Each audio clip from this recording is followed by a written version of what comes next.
Très simple, il va nous falloir 400 g de farine, 250 g de sucre, 7 œufs entiers, 2 cuillères à soupe d'huile, un sachet de sucre vanillé et 4 cuillères à soupe de cacao en poudre. Alors évidemment la recette est super facile. Donc là je mets le sucre vanillé, je mets le sucre, hop là, et je verse les œufs. Et aussitôt je viens battre pendant, faut que ça triple ou double de volume. Alors après ça, on vient mettre ici l'huile. Donc là j'ai récupéré le fouet manuel. Pas le fouet d'Emmanuel, hein, c'est bien le mien le fouet, il est à moi, il n'est pas Emmanuel, ok? Oulala, petite blagounette à 2 balles. Allez, ensuite on va venir ici tamiser donc la levure chimique. On écrase des petits grumeaux comme ceci. Et ensuite avec le fouet, on vient donc mélanger correctement. Allez, je récupère le tamis. Une fois de plus, je mets la farine ainsi que le cacao en poudre.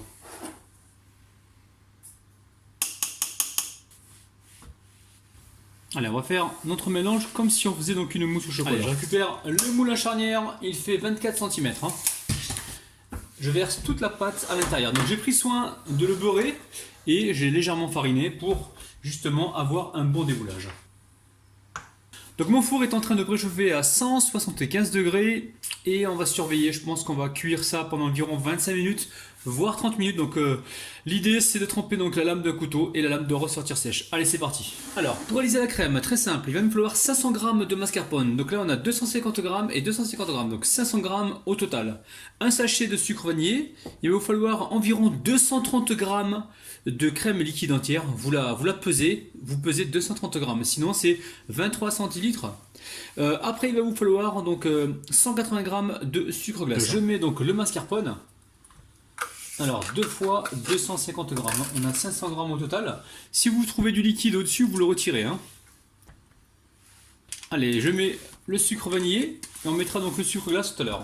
Là dans un premier temps, on va détendre le mascarpone.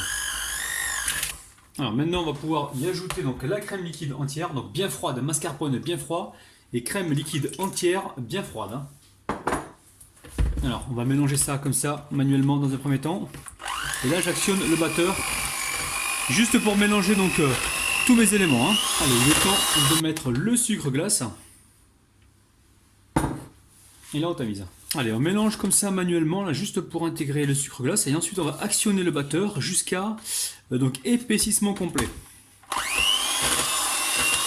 Bon, ça prend au moins 5 minutes, hein. Donc là on voit bien que la crème est bien prise. Donc, je vais la filmer au contact et direction pour l'instant le réfrigérateur. Alors le gâteau a cuit au bout de 30 minutes, hein, donc 30 minutes à 175 degrés. Donc là on va retirer donc le moule. Alors vous inquiétez pas ici, hein, s'il y a un petit peu de beurre qui est resté, vous prenez donc un pinceau, vous frottez comme ça et ça disparaît, il n'y a pas de problème. Allez, je vais le retirer du... Hop là, là il est encore un petit peu tiède.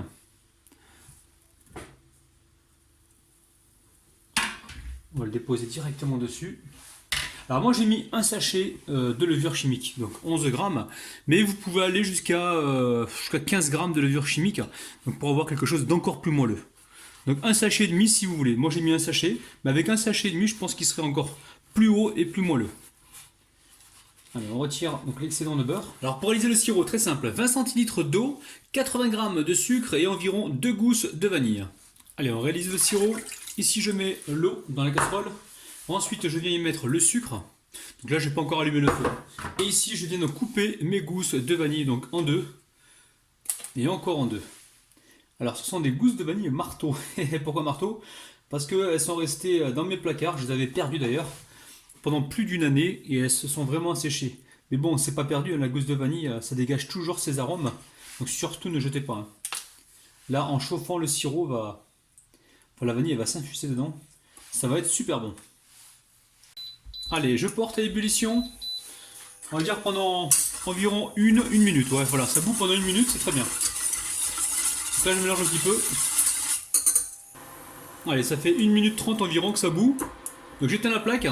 Et je mets de côté pour l'instant. Allez, je récupère le gâteau, je viens couper le dessus. Allez, je retire donc le chapeau. Et je pense que j'ai coupé ce gâteau encore en 3. Allez, on retire le premier disque et on continue. Alors, le côté le plus lisse, je le garde pour le dessus. Ici, je viens mettre donc ma base. Alors, ma base est directement donc sur ma grande assiette. Et je vais venir donc l'imbiber avec le sirop vanille. Alors, si vous ne voulez pas vous embêter à faire un sirop, vous pouvez toujours presser donc une orange dessus. Il n'y a pas de problème, hein, ça va imbiber également votre biscuit. Alors, une fois que vous avez imbibé le premier disque, on va venir ici mettre de la crème de marron. La crème de marron, vous achetez ça dans le commerce, c'est facile donc à trouver. Alors, je vais encore me répéter, si jamais vous voulez faire ce gâteau-là, vous voulez le manger directement comme ça, mettez un sachet et demi de levure chimique pour avoir donc un bon moelleux. Voilà, on étale la crème de marron, donc une fine couche, il n'y a pas besoin d'en mettre des masses. Alors, une fois qu'on a fait ça, ici on récupère notre crème donc chantilly, donc crème chantilly au mascarpone, et on vient en étaler donc sur le premier disque. Une fois que c'est fait, ici je récupère donc des cerises confites, on les trouve en boîte dans le commerce assez facilement, et je vais en mettre un petit peu partout. Donc vous pensez à les égoutter. Hein. Allez, il me restait un peu de décor, enfin déco au chocolat. Je vais ici en concasser quelques morceaux hein, pour le croquant. Allez, je les enfonce comme ça, parce que je vais venir mettre le deuxième disque par-dessus. Une fois que c'est fait, voilà, on essaie d'être bien droit les amis. On appuie encore une fois comme ça. Si ça dépasse sur le côté, c'est pas grave, de toute façon, on va utiliser donc ce qui dépasse. Hein. Donc là, on a bien appuyé. Ici, on récupère le sirop et rebelote. Alors, tant qu'on y est, on récupère donc cette partie-là, donc la partie qui était en dessous, que l'on va mettre au-dessus. Et pareil, on va venir ici, donc l'imbiber. Alors, en imbibant le gâteau, je me rends compte que cette partie-là, elle est un petit peu dure. Ici. Donc là, je vais récupérer un cercle et je vais la retirer. Donc j'ai un cercle qui va pile poil. Faut pas s'embêter, hein. Si vous voyez que vous avez une partie qui est dure, ne la mettez pas parce que votre gâteau sera raté. Donc là, j'appuie comme ceci. Et donc là, on récupère cette partie-là. Enfin là, on la met de côté, il y aura toujours des gourmands qui vont s'en occuper. Et là, on récupère donc un superbe disque bien moelleux. Alors en même temps, je vous donne une astuce. Vous récupérez une palette comme ça et vous allez voir que vous allez pouvoir nettoyer votre plan de travail donc très rapidement avec cette technique. Alors une autre astuce, si jamais vous ne voulez pas vous embêter à faire donc un sirop, vous pouvez toujours récupérer le jus donc des cerises confites et vous venez comme ça donc l'utiliser pour imbiber votre gâteau. Donc des fois il faut savoir utiliser ce qu'on a déjà sur place. Hein. Allez, je continue avec la crème de marron. Donc la crème de marron dans le commerce, vous la trouvez, ça coûte pas cher, hein. C'est 2 euros je crois, 2,50 €, même des fois vous avez des petits pots pour 1 euro. Alors là je vais continuer ainsi de suite. Donc crème chantilly plus donc cerise confite et pépites de chocolat, hein, comme tout à l'heure. Allez, on récupère le dernier disque. Donc vous avez vu comment j'ai fait, hein. J'ai imbibé donc le dessous pour qu'il soit absorbé. Donc là on va remettre le chapeau et on va essayer d'être le plus droit possible. On appuie un petit peu comme ceci. Alors je vais vous conseiller quelque chose les amis. On va quand même imbiber le dessus. Hein. Là il nous reste du jus, donc on utilise déjà ce qu'on a sur place. Et là je vais quand même imbiber le dessus pour avoir donc quelque chose de bien moelleux. Alors ici il me restait du chocolat fondu. Hein. Donc je vais venir les mettre dans les petites empreintes en coquillage. Alors pour réaliser notre ganache qui va aller donc sur le gâteau, il va nous falloir 100 g de chocolat noir et 80 g de crème liquide entière. Alors très simple, on met la crème liquide dans une casserole. Alors dès que c'est chaud, on baisse la température, on verse le chocolat et ici avec le fouet on vient mélanger. Alors, je vous rappelle que le feu il est au plus bas et là on a besoin juste de la chaleur de celle-ci justement pour faire fondre ce chocolat. On peut même éteindre la plaque, carrément la débrancher et venir comme ça mélanger. Donc là, juste la chaleur suffit pour faire fondre le chocolat. Alors la ganache est prête, je récupère ici la maryse et je la verse directement donc sur mon gâteau. Allez, je récupère la spatule et gentiment je l'étale donc sur le gâteau. Regardez-moi ça les amis, c'est un truc de dingue.